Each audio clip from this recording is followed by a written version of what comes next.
91,000 German soldiers surrendered in Stalingrad. Only 6,000 returned alive. The others died frozen, hungry, or sick in the midst of the Soviet winter. They marched for days, covered in rags, eating snow and falling one after another across the steppe.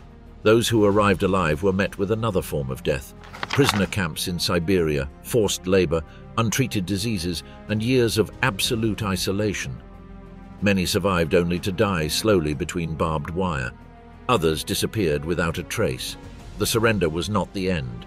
It was the beginning of a nightmare with no exit date. What happened during those marches? What was life like in the Soviet camps? And why did only a handful return from Stalingrad 12 years later? Stalingrad, the day the war changed forever. On the morning of February 2nd, 1943, temperatures in Stalingrad fell below 30 degrees below zero. The urban landscape, unrecognizable after months of combat, presented an apocalyptic spectacle.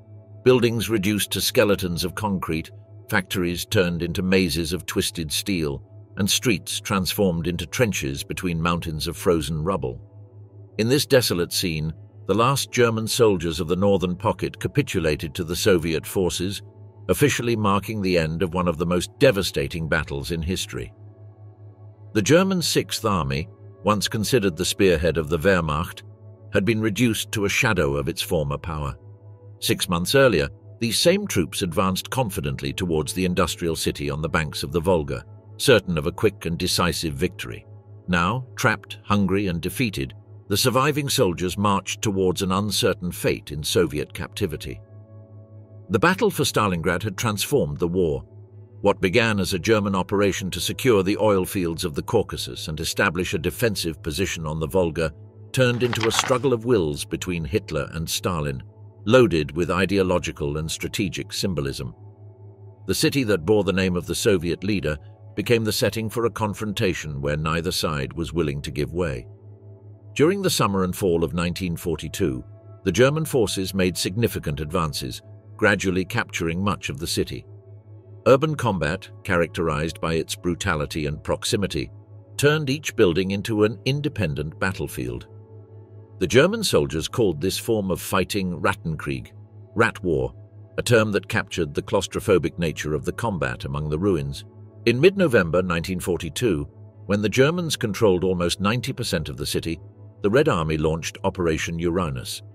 Taking advantage of the weakness of the flanks defended by Romanian and Italian troops, the Soviets executed a pincer movement that within days trapped the Sixth Army in a deadly encirclement. On November 23rd, the encirclement was completed at Kalach, trapping about 290,000 German and other Axis soldiers. Hitler categorically rejected the option of a strategic retreat, ordering General Friedrich Paulus to hold his positions at all costs. The promise of an airlift to supply the surrounded troops turned out to be a logistical mirage. The Luftwaffe never succeeded in delivering more than a fraction of the 700 tons per day necessary to keep the Sixth Army operational.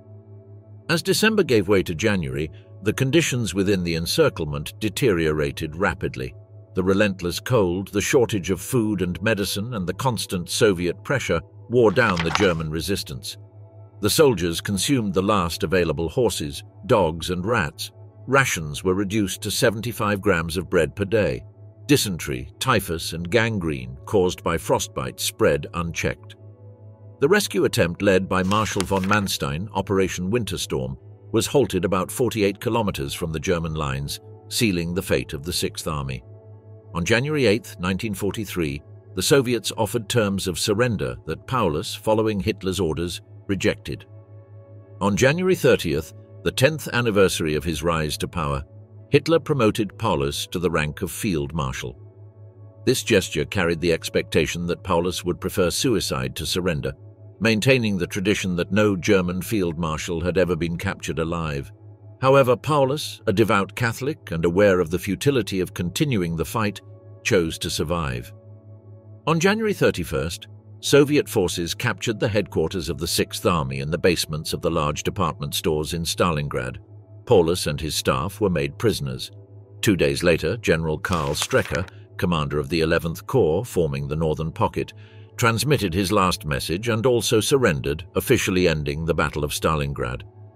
The human toll was devastating. On the German side, more than 150,000 soldiers had died during the fighting. Approximately 91,000 were captured, including 24 generals and Paulus. Among the prisoners, many were already on the brink of death from hunger, frostbite, or disease. Soviet losses were even greater, with estimates exceeding 1 million casualties among civilians and military personnel.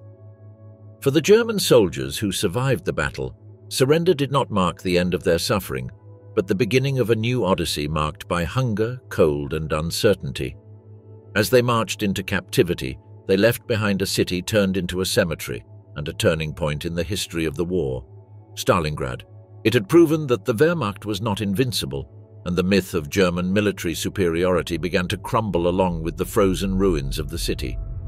The March of the Doomed, the winter that devoured an army. Under a leaden February sky, the columns of German prisoners left the ruins of Stalingrad. The sight was overwhelming. Thousands of emaciated men covered in rags, with their gazes lost in the endless white of the Russian steppe. Thus began the first stage of captivity, a forced march toward camps deep within the Soviet Union that many would not survive. The prisoners left in extremely precarious physical conditions. Months of relentless combat, minimal rations, and sub-zero temperatures had turned these men into living specters. Many suffered from severe malnutrition, with clear symptoms, edema, extreme muscle weakness, and a deep apathy that made them indifferent even to the prospect of death. Diseases proliferated among their ranks. Dysentery and typhus found fertile ground in the final days of the encirclement. The clothing was tragically inadequate for the winter marches. The Wehrmacht, confident in a quick victory, had not equipped its troops with proper winter clothing. The thin uniforms offered little protection against the Russian cold. Some had improvised additional protection using newspapers, cardboard, or any available insulating material. The luckiest wore captured Soviet garments, but even these were insufficient in extreme conditions. The columns were quickly organized after the surrender. The officers, separated from the troops, marched in different groups.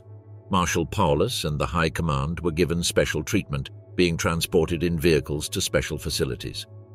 For the vast majority, the transfer meant an exhausting march on foot, which could extend over 300 kilometers through the snowy steppe. The route followed the precarious communication lines, avoiding the major cities. The first transit camps were set up in Beketovka and Dubovka, about 30 and 80 kilometers from Stalingrad, respectively. From there, the prisoners continued to more permanent concentration points, such as Krasnoarmeysk or Frolovo, where they would be classified according to their rank, specialty, and physical condition. The conditions during these marches pushed the limits of human endurance. The temperature rarely exceeded 20 degrees below zero, frequently dropping to 30 or 40 degrees below during the night. The steppe wind, with no natural obstacles to slow it down, penetrated to the bone, freezing exposed skin in minutes. The prisoners advanced in lines, dragging their feet over the hardened snow, forced to maintain a constant pace by the guards flanking them. The daily stages varied between 20 and 30 kilometers, a formidable distance for weakened men. The columns left at dawn and continued until dusk with few breaks. Those who fell behind were given little extra time. The guards, pressured to complete the transfer and also subjected to difficult conditions, constantly urged the prisoners to maintain the pace. The food during the march was extremely scarce. The prisoners received a daily ration of about 200 grams of black bread, usually frozen and difficult to consume. Occasionally, a watery soup was distributed, but the main problem was water. The prisoners resorted to eating snow to alleviate their thirst, which accelerated the loss of body heat and worsened hypothermia. Some drank from frozen puddles or streams, ingesting contaminated water that spread gastrointestinal diseases. The nightly stops offered little relief. The resting places were improvised, usually outdoors or in semi-ruined structures. The prisoners slept huddled together, sharing the little body heat on the frozen ground. Those who fell asleep away from the group often did not wake up, victims of hypothermia. Campfires were prohibited or impossible to maintain due to lack of fuel. The Soviet guards maintained strict discipline. Most had fought in Stalingrad or lost relatives during the German invasion, and their attitude ranged from professional indifference to outright hostility. However, There are testimonies of acts of compassion, guards who shared cigarettes, allowed extra breaks, or helped the weakest continue. The mortality during these marches was extraordinarily high. Every morning before resuming the march, the prisoners counted new losses. The bodies were stiff from the cold, with frozen expressions on their faces. These bodies were piled up by the side of the road or in improvised graves, without ceremonies or records. Death became a constant companion, so omnipresent that it lost its ability to shock. The main causes of death were exhaustion, hypothermia, and diseases. The combination of previous malnutrition, extreme physical exertion, and exposure to the cold created a vicious cycle. The body consumed its last reserves, weakening progressively until collapse. Pneumonia, dysentery, and typhus found easy victims in these compromised bodies. The prisoners developed survival mechanisms based on solidarity. Informal support groups were formed, usually among comrades from the same regiment. The stronger helped the weaker, taking turns carrying their belongings or supporting them during the march. The scarce resources available were shared, from crusts of bread to pieces of cloth to protect the face from the wind. The mental state of the prisoners fluctuated between extremes. Some maintained a strong determination to survive, clinging to family memories or promises of return. Others fell into a deep apathy that paradoxically allowed them to continue advancing mechanically. Cases of suicide were not uncommon. Some chose deliberately falling behind during the night, knowing it meant a sure but relatively quick death. The marches continued for weeks, with new contingents regularly departing from Stalingrad until mid-March. By then, the survivors began to reach the transit camps in Krasnogorsk, near Moscow, or in other regions such as the Urals and western Siberia. They were unrecognizable, walking skeletons with yellowish skin stretched over their bones, sunken eyes, and limbs affected by frostbite that would require amputations. Of the approximately 91,000 prisoners who began these marches, it is estimated that between 25% and 30% perished along the way.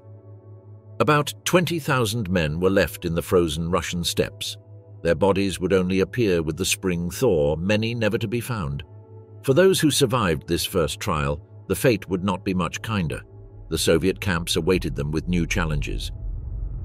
Behind the barbed wire of hell, the realm of Soviet oblivion. For the German soldiers who survived the surrender at Stalingrad and the brutal marches, the next chapter would unfold behind the barbed wire of the Soviet camps.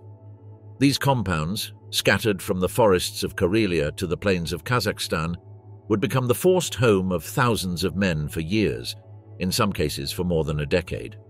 The Soviet Union implemented a system of camps that served both practical and ideological needs. The country was facing a critical shortage of male labor, with millions of Soviets dead or serving at the front. At the same time, there was a strong feeling of revenge toward the invaders who had ravaged cities, massacred civilians, and applied scorched earth policies in Soviet territory. The prisoners were distributed following a pragmatic logic. The camps were primarily located near industrial zones, construction projects, or agricultural areas where the need for workers was most urgent. The geography of these camps reflected the diversity of the Soviet territory, some in relatively moderate climate regions like Ukraine, others in the extreme conditions of Siberia or the Arctic Circle. The physical structure of the camps followed similar patterns despite their dispersal. The perimeter was defined by several rows of barbed wire with watchtowers at the corners and at regular intervals. The barracks, built from wood or clay blocks, consisted of long rectangular buildings with stacked bunks. These spaces, designed to house between 100 and 200 men, frequently contained double or triple that number. Ventilation was poor, and thermal insulation was inadequate both for the extreme winter cold and the heat of the continental summer. The sanitary facilities were rudimentary. The latrines consisted of open trenches located at some distance from the barracks, with no protection against the elements. The facilities for personal hygiene were limited to cold water taps, or, in the more primitive camps, to shared water barrels. The possibilities for maintaining personal hygiene were minimal, facilitating the spread of parasites such as lice and fleas, vectors of diseases like typhus. The daily routine followed a schedule dictated by the labor needs. The day began before dawn with a prisoner count. After a meager breakfast ration, usually black bread and coffee substitute, they would head to their work sites, often located several kilometers from the camp. The work lasted between 10 and 12 hours, with a brief midday break for a watery soup. At dusk, after another thorough count, they would receive their main ration, a more substantial soup and another portion of bread. Food was a constant concern. The official rations varied according to the type of work performed and individual performance, ranging from 400 to 700 grams of bread per day, supplemented with small amounts of fats, sugar, and proteins. These rations, already insufficient for men subjected to intense physical labor, rarely reached the prisoners in full due to corruption in the administration and the deterioration of the food during transport. The assigned work covered all sectors of the Soviet economy. The prisoners felled forests in the northern camps, mined coal and minerals in the Urals, built railroads in Siberia, or harvested cotton in Central Asia. The assignment depended on both local needs and the prior training of the prisoner, although technical skills were often ignored in favor of the immediate need for unskilled labor. The working conditions varied greatly. Work in mines or forestry involved constant physical risks and extreme wear. Accidents were frequent, exacerbated by the lack of safety equipment and chronic exhaustion. In contrast, prisoners with technical or medical training could be assigned to workshops, hospitals, or administrative tasks where the physical conditions were less exhausting, although still precarious in terms of food and accommodation. The hierarchy within the camps partially reflected the previous military structure. Officers, especially those of higher rank, received special treatment. According to international conventions, they were not required to work, although many did so voluntarily in exchange for additional rations. They had separate accommodation and certain minor privileges, such as access to books or personal space, though these differences were marginal compared to the general privations. For most, the determining factor for survival was not so much the previous military rank, but the ability to adapt. Those who quickly learned Russian, established functional relationships with guards or Soviet civilians, or developed skills valued in the economic system of the camp significantly increased their chances of survival. Diseases represented a constant threat, more lethal in many cases than the punitive system itself. Chronic malnutrition weakened the immune system, making the prisoners susceptible to common infections. Tuberculosis, favored by overcrowding and malnutrition, became one of the leading causes of death. Dysentery, spread by poor sanitary conditions, caused fatal dehydration, especially during the summer months. In winter, pneumonia and other respiratory infections decimated the weakened prisoners. Medical services were rudimentary. Hospitals, when they existed, operated with minimal equipment and a chronic shortage of medicines. The medical staff consisted mainly of prisoners with healthcare training supervised by Soviet doctors. Despite their dedication, these professionals faced insurmountable limitations: lack of antibiotics, anesthetics, basic surgical supplies, and elementary hygiene conditions. The extreme climate represented an additional challenge. The Siberian winters, with temperatures dropping to 50 degrees below zero, turned any outdoor activity into a battle for survival. During the spring thaw, the camps turned into unhealthy mud pits where insects and waterborne diseases proliferated. Summers, surprisingly hot in the continental regions, brought swarms of mosquitoes and the risk of dehydration during work. The administrative structure combined military and civilian elements. The general direction was led by officers from the NKVD, later MGB and MVD, with experience in the Soviet penitentiary system. Direct supervision was the responsibility of armed guards, generally elderly soldiers unfit for frontline service or wounded veterans. Isolation from the outside world was nearly complete. Correspondence, theoretically permitted under international conventions, was severely restricted. Letters, when they were sent, were subjected to strict censorship. Many prisoners spent years without contact with their families, who often presumed them dead. The International Red Cross had limited access to the camps, and its visits, when allowed, were carefully orchestrated. Psychological survival required complex adaptation mechanisms.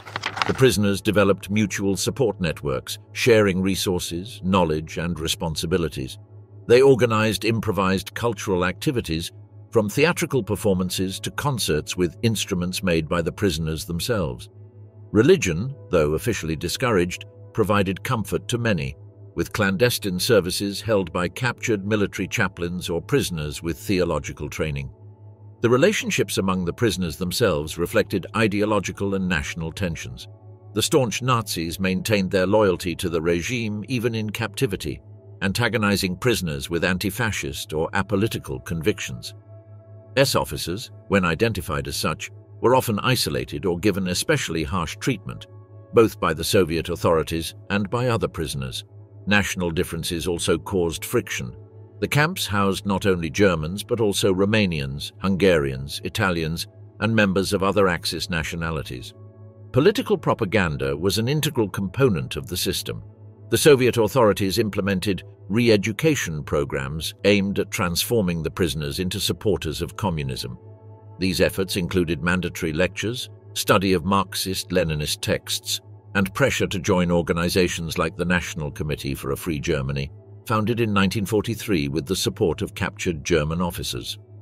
The mortality rate peaked during 1943 to 1945, coinciding with the greatest privations in Soviet society itself. The rates gradually improved from 1946, with the USSR's economic recovery and certain changes in policies toward the prisoners. However, even under these improved conditions, life remained extremely harsh. Of the approximately 91,000 German soldiers captured at Stalingrad, only about 6,000 would eventually return to Germany. The vast majority perished during the initial marches or in the first years of captivity. The long-term survivors were those who managed to secure relatively privileged positions, such as translators, medical personnel, technicians, or administrators, which allowed them to avoid the most exhausting labor and gain access to supplementary rations. Friedrich Paulus and the captured generals, from pride to exile. On the night of January 31, 1943, in a damp basement of the Stalingrad department stores, the newly promoted Field Marshal Friedrich Paulus found himself at the most decisive crossroads of his career. Just hours earlier, Hitler had conferred the highest rank of the German army on him with an implicit message: no German field marshal had ever been captured alive. The expectation was clear: Paulus was to commit suicide before surrendering. However, when the Soviet troops stormed his headquarters, Paulus chose to live. This decision, which Hitler would consider an unforgivable betrayal, would mark the beginning of a profound transformation not only for Paulus, but also for the 24 generals and thousands of officers captured alongside him in Stalingrad. Unlike the mass of enlisted soldiers, Paulus and the high-ranking officers were quickly separated and transferred to Moscow. This differential treatment was due to both practical and strategic considerations. These men possessed valuable military information, and potentially, they could become powerful tools of Soviet propaganda. The first days after the capture were spent in complete bewilderment for Paulus and his staff. Paulus himself, according to testimonies from Soviet officers who guarded him, maintained a distant and formal attitude, taking refuge in the strict German military protocol as a psychological shield against the trauma of surrender. The first destination was prisoner camp number 27 in Krasnogorsk, near Moscow. This camp, adapted for high-ranking officers, offered notably better conditions than standard camps. The generals had individual or shared rooms in small groups with basic but decent furniture. The food, although simple, was nutritious and sufficient, allowing them to gradually recover from the malnutrition suffered during the encirclement. In Krasnogorsk, the high-ranking officers could maintain certain aspects of their previous lives. They were allowed to wear their uniforms without rank insignia, receive limited correspondence, read selected newspapers, and have time for intellectual and physical activities. This appearance of normality contrasted with the reality of captivity and served Soviet interests, which aimed to create an atmosphere conducive to future attempts at cooperation. However, even in this privileged environment, the generals lived under constant surveillance. Their conversations were monitored, their rooms were periodically searched, and their interactions with the outside world were strictly controlled. The NKVD assigned specialized officers to study each prominent prisoner, identifying psychological vulnerabilities and potential ideological points of approach. After several months in Krasnogorsk, Paulus and several generals were transferred to the Suzdal camp, established in the former Saint Euthymia Monastery. This historical complex, located in a small city northeast of Moscow, served as a specialized center for high-ranking officers. The thick medieval walls, originally designed to repel invaders, now contained the defeated invaders.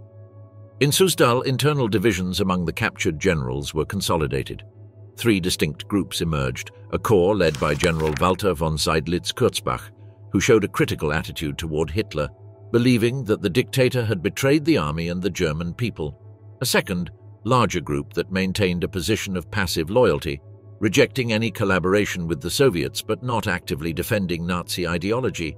And finally, a third group of staunch followers of the regime, including General Arno von Lenski, who remained firmly aligned with the National Socialist principles even in captivity. Paulus initially occupied a cautious and middle ground position.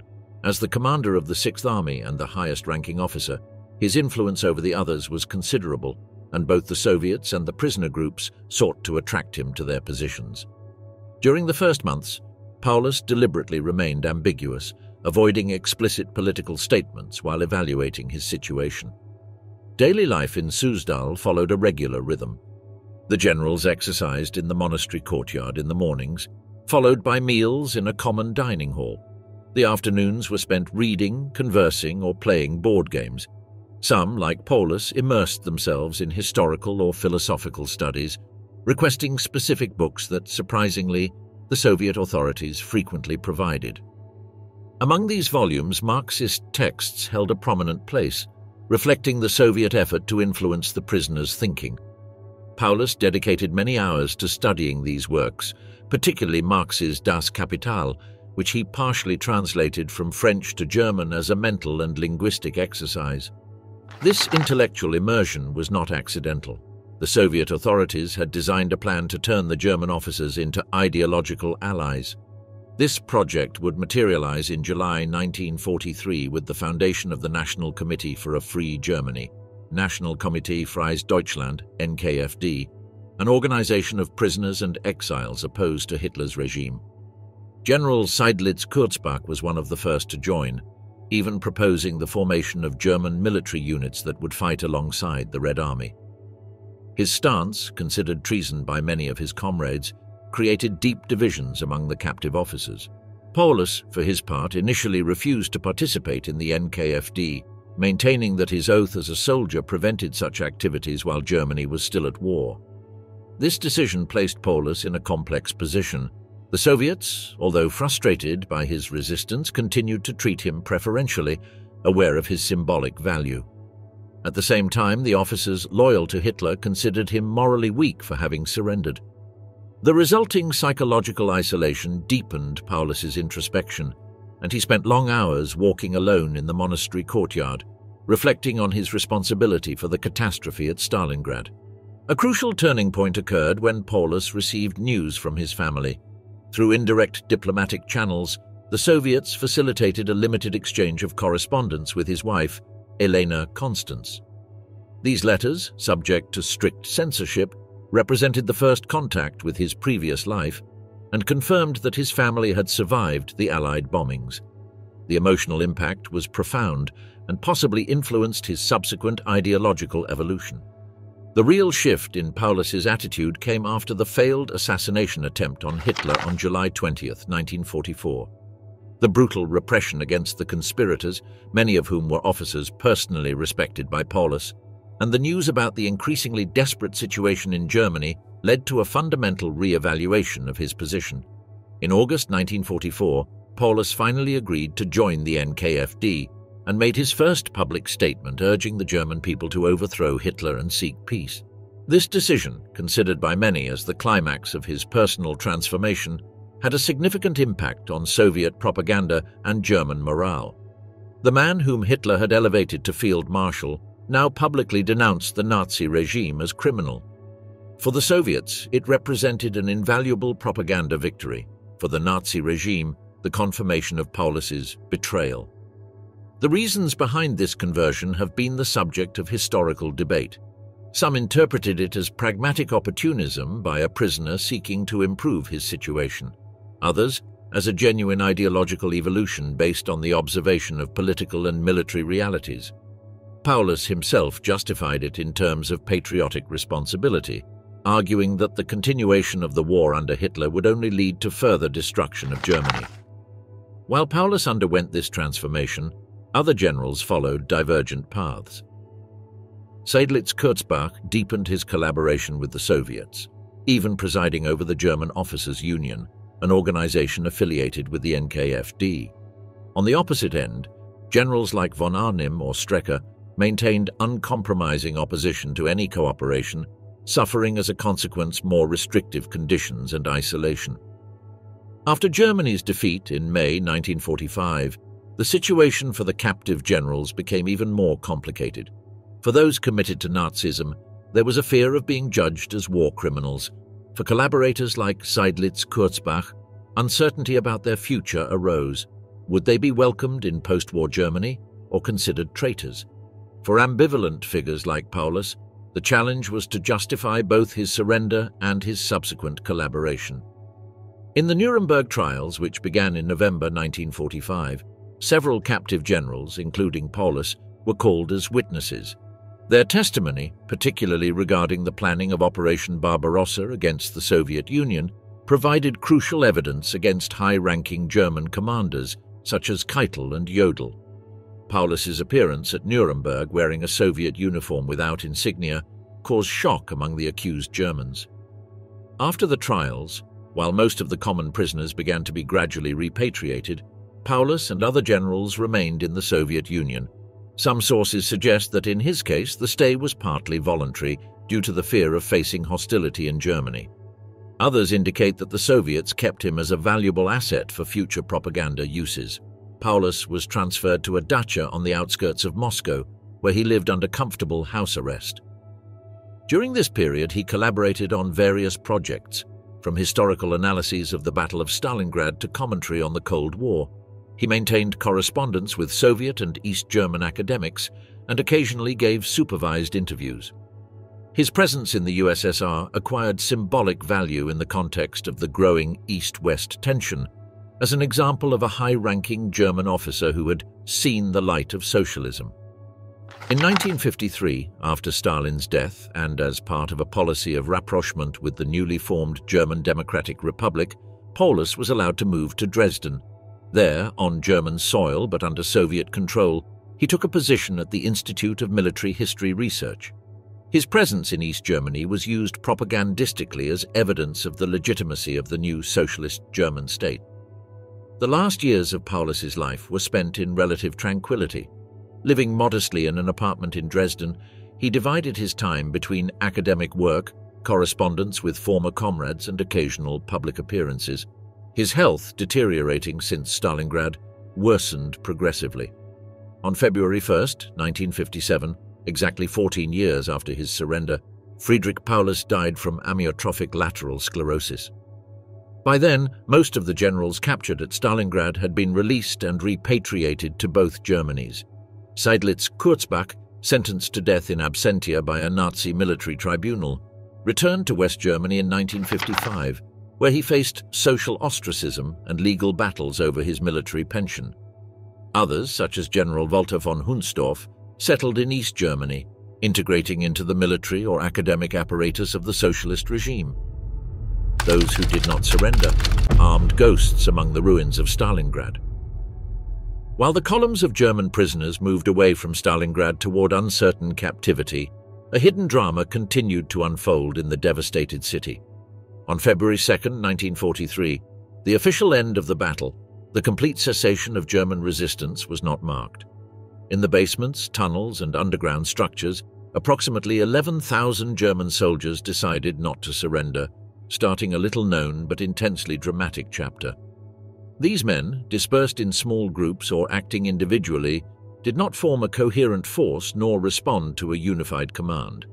The capitulation of General Strecker and the formal dissolution of the 11th Corps of the Army had eliminated the traditional chain of command. Their resistance represented a personal decision born from various motivations: fanatical loyalty to the Nazi regime, fear of Soviet revenge, or simply the survival instinct of soldiers who preferred the uncertainties of clandestinity to the risks of Soviet captivity. The city that served as their refuge was barely recognizable. 5 months of systematic bombings and house-to-house fighting had transformed Stalingrad into a labyrinth of fragmented structures where the fighters could effectively hide. This apocalyptic scenario offered countless hideouts: deep basements, the partially intact sewer system, and the large factories, Barricade, October Revolution, the tractor plant, with their intricate ventilation systems, underground storage areas, and technical tunnels. The soldiers who chose this path faced formidable challenges. The first was basic physical survival in a devastated environment in the midst of the Russian winter. The temperature, frequently below 30 degrees Celsius, made hypothermia a constant threat. The search for fuel for small fires, kept minimal to avoid detection, became a daily priority. Additional clothing was improvised from what was available: curtains, upholstery, newspaper inserted between layers of uniforms.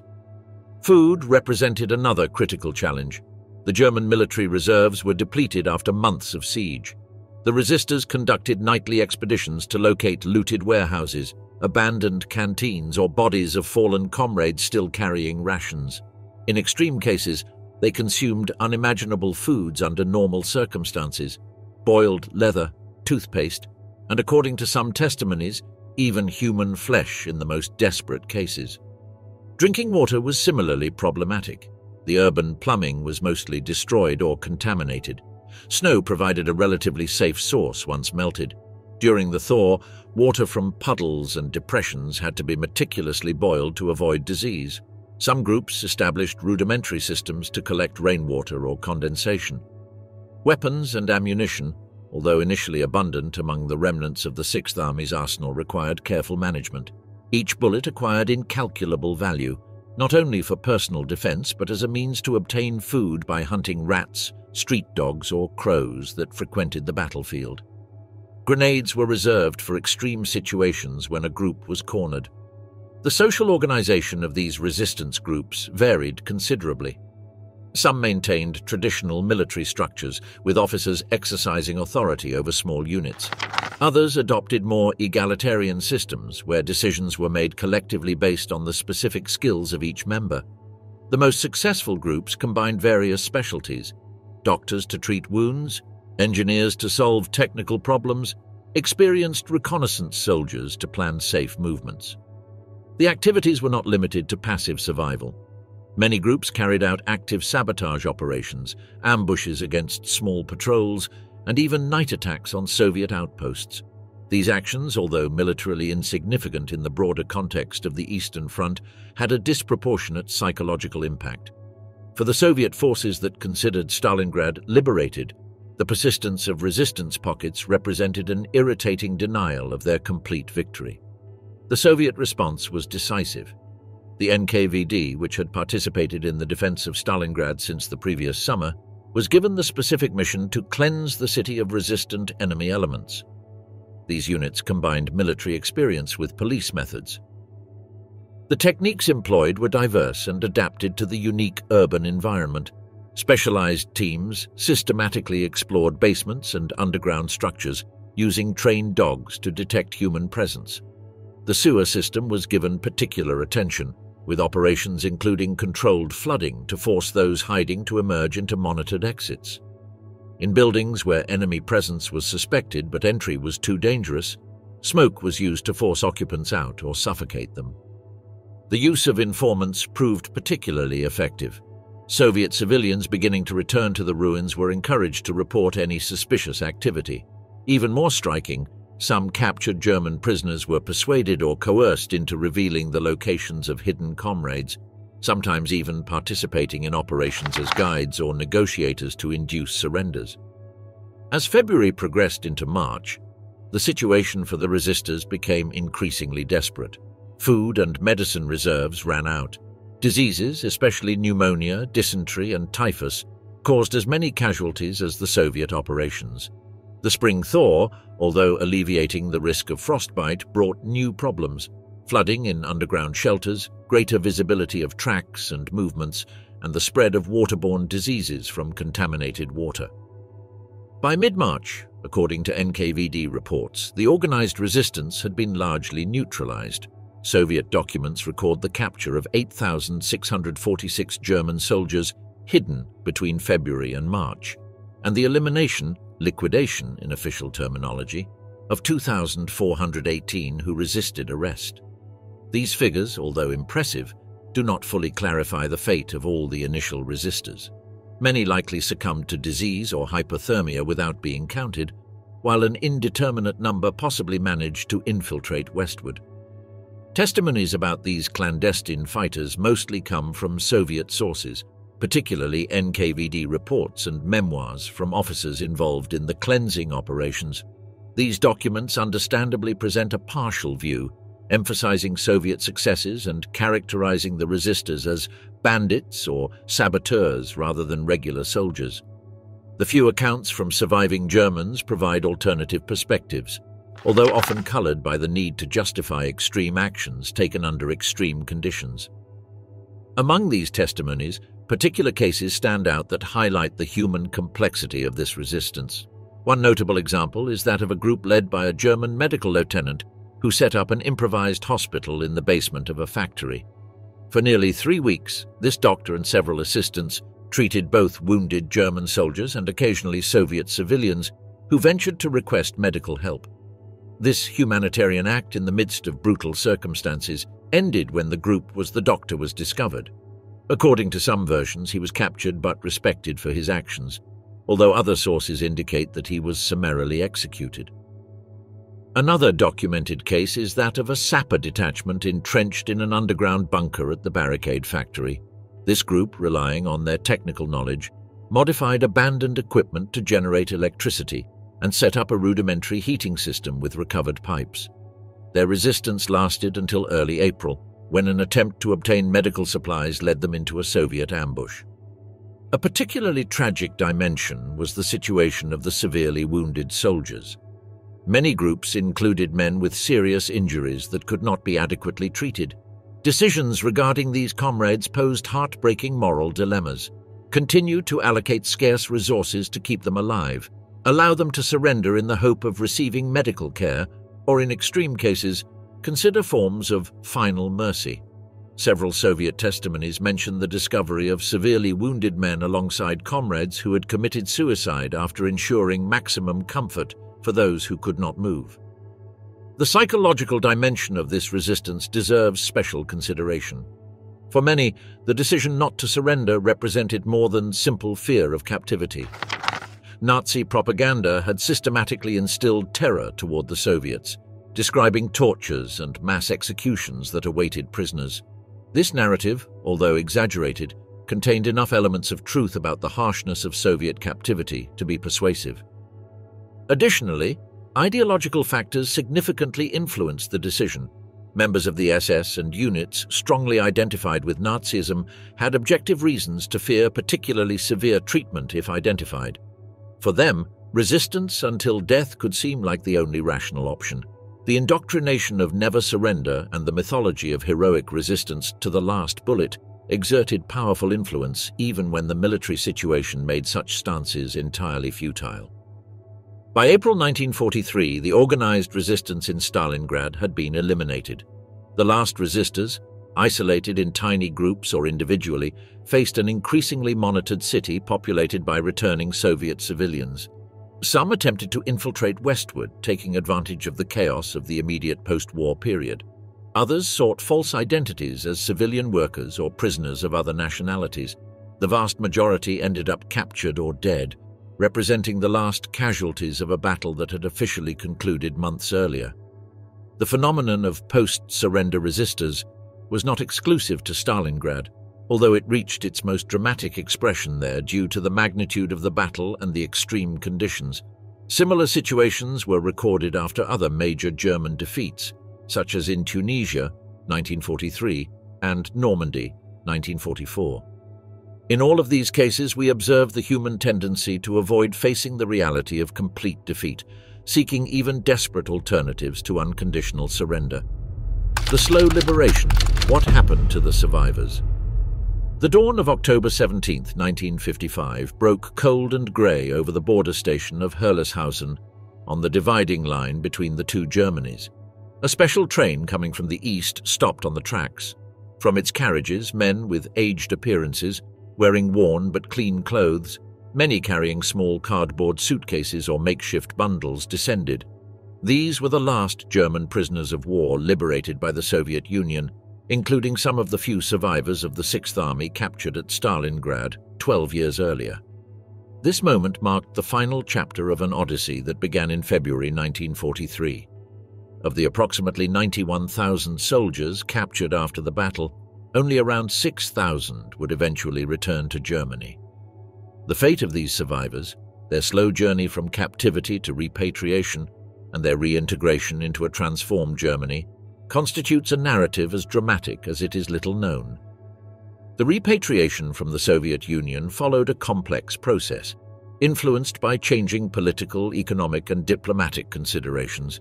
It was not a single release at the end of the war, but rather a gradual process that stretched over more than a decade and passed through different phases related to the evolution of the Cold War. The first phase began surprisingly early, even before the official end of the war. In the autumn of 1944, the Soviet authorities released a small contingent of severely ill or wounded prisoners considered useless for labor and whose maintenance had become a burden. These first returnees, transported through neutral countries like Sweden, arrived in a Germany still under Nazi control, where they frequently faced suspicions of collaboration and were interrogated by the Gestapo. After Germany's surrender in May 1945, a more substantial second phase began. Between June 1945 and December 1946, approximately 1.5 million prisoners were repatriated. This mass release was part of Soviet demobilization and the need to reduce maintenance costs. However, selective criteria were applied, prioritizing the release of common prisoners while retaining officers, technical specialists, and those considered potentially useful for reconstruction. Among those liberated in this stage were the first contingent of Stalingrad survivors, mainly those severely ill or enlisted soldiers without special qualifications. These men returned to a Germany that was unrecognizable, defeated, occupied, and physically devastated. The third phase, from 1947 to 1950, was characterized by a slower and more selective pace. The international context had changed dramatically. The Cold War emerged as the new global paradigm, with Germany divided into zones that would evolve into two separate states. The Soviet authorities instrumentalized the prisoners as a political tool, releasing specific contingents as gestures of goodwill toward the emerging state of East Germany, while retaining others as labor for specific projects. During this period, survivors from Stalingrad who had worked in urban reconstruction projects or in factories returned, where conditions, although harsh, allowed for higher survival rates than in mines or Siberian forestry camps. Their testimonies provided the first detailed descriptions of Soviet captivity, shocking Western public opinion. The fourth and final phase, from 1950 to 1956, represented the gradual liquidation of the system. The last mass releases coincided with the death of Stalin in 1953 and the subsequent partial de-Stalinization under Nikita Khrushchev. In September 1955, during the visit of West German Chancellor Konrad Adenauer to Moscow, the release of the last 9,626 officially recognized prisoners was negotiated. Between October and December of that year, these final captives returned, including some survivors of Stalingrad who had been in captivity for nearly 13 years. Declassified Soviet statistics indicate that of the approximately 3.15 million German prisoners captured during the war, about 1.1 million died in captivity. Western historians suggest higher figures, estimating mortality between 1.1 and 1.5 million. For those specifically captured at Stalingrad, the mortality rate exceeded 90%, according to most estimates. The causes of this mortality were multiple. Chronic malnutrition was the main factor, aggravated by widespread shortages in post-war Soviet Russia. Diseases, particularly dysentery, tuberculosis, and typhus, exhausting physical labor in extreme climatic conditions, and workplace accidents in mines, forest exploitation, and construction projects. For the survivors, the experience of return was frequently traumatic. Physically, most bore permanent consequences: chronic malnutrition, lung diseases, joints damaged by frostbite or forced labor, and various psychosomatic conditions. Mentally, they had to process not only the traumas of captivity, but also the radical transformation of the world to which they returned. The Germany they had left, the Third Reich at its peak, had completely disappeared. The reintegration process presented specific challenges depending on the return destination. Those returning to the Federal Republic of Germany, West Germany, faced a society that, although materially prosperous due to the economic miracle, exhibited ambivalent attitudes toward veterans. The dominant narrative of the new beginning, Stunde Null, and denazification created discomfort regarding those symbolized the German military past. At the same time, the anti-communist orientation of the FRG facilitated the perception of the returnees as victims of the Soviet system. In contrast, those returning to the German Democratic Republic, East Germany, found a state that had built part of its official identity around anti-fascism and friendship with the Soviet Union. The authorities of the GDR tried to integrate the returnees into the narrative of the redeemed, who had recognized the errors of the Nazi past and embraced socialism, while simultaneously monitoring those who showed critical attitudes toward the Soviet system based on their personal experiences. The testimonies of survivors reveal common patterns regardless of the return destination. The difficulties in reintegrating into family circles where they had been thought to be dead for years, the social incomprehension toward their experiences, the problems of adapting to new economic and technological realities, and the psychological aftermath, which included recurring nightmares, episodes of anxiety, and conditioned behaviors that persisted years after liberation. A particularly complex aspect was the relationship with families that had moved on during the long absence.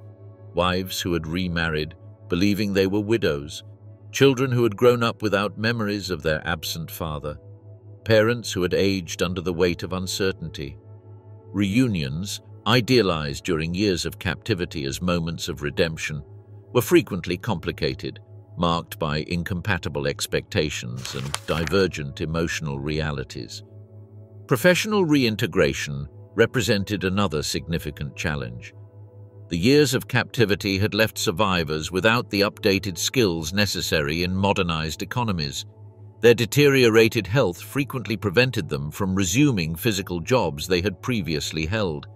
Many had to accept lower-skilled jobs or rely on insufficient disability pensions, experiencing social declassification from their previous position. The authorities in both Germanys implemented specific programs to facilitate the reintegration of the Heimkehrer, returnees, with mixed results. In West Germany, the 1950 Homecoming Assistance Act, Heimkehrergesetz, established economic compensation, priority in housing allocation, and specialized medical assistance. In East Germany, political and social integration was prioritized, offering opportunities for ideological training and participation in organizations aligned with the regime. The healthcare dimension proved particularly problematic. Post-war medical services, already overloaded, were ill-prepared to treat the complex aftermath of Soviet captivity. Conditions such as late dystrophy, chronic malnutrition with lasting effects, frostbite injuries with delayed manifestations, or post-traumatic syndromes received inadequate attention. Many survivors suffered decades of inadequately treated medical issues, contributing to premature mortality rates even after repatriation. Some published memoirs detailing both the battle and captivity, contributing significantly to the historiography of the conflict. Others became involved in veteran associations and organizations dedicated to locating missing comrades or preserving the memory of the fallen. A third group, perhaps the largest, chose silence, integrating their experience into personal narratives rarely shared even with close family members. The public memory of the German prisoners followed divergent paths in the two Germanys. In the West, it was gradually integrated into the broader narrative of German victimization during and after the war, alongside topics such as Allied bombings or the expulsion of Germans from Eastern territories. In East Germany, the official narrative emphasized positive re-education, presenting captivity as an opportunity to recognize the mistakes of fascism and embrace progressive ideas. After German reunification in 1990, a more complex narrative gradually emerged. Partial access to previously classified Soviet archives allowed for a more accurate reconstruction of captivity conditions and mortality statistics. Simultaneously, the end of the Cold War facilitated more open conversations about experiences that had been previously silenced due to political considerations or fear of being instrumentalized in the East-West conflict. During the final decades of the 20th century, as the last survivors reached advanced ages, efforts to document their testimonies intensified. Oral history projects, documentaries, and academic publications sought to preserve these experiences for future generations, contextualizing them within the broader framework of the conflict and its consequences. Today, with virtually all direct survivors deceased, the memory of the Stalingrad prisoners continues primarily through written testimonies, archival documentation, and the work of historians and descendants committed to keeping alive this frequently forgotten dimension of the conflict. Their experience serves as a reminder of how the human consequences of war extend far beyond the official start and end dates, affecting lives for decades after the battlefields have fallen silent.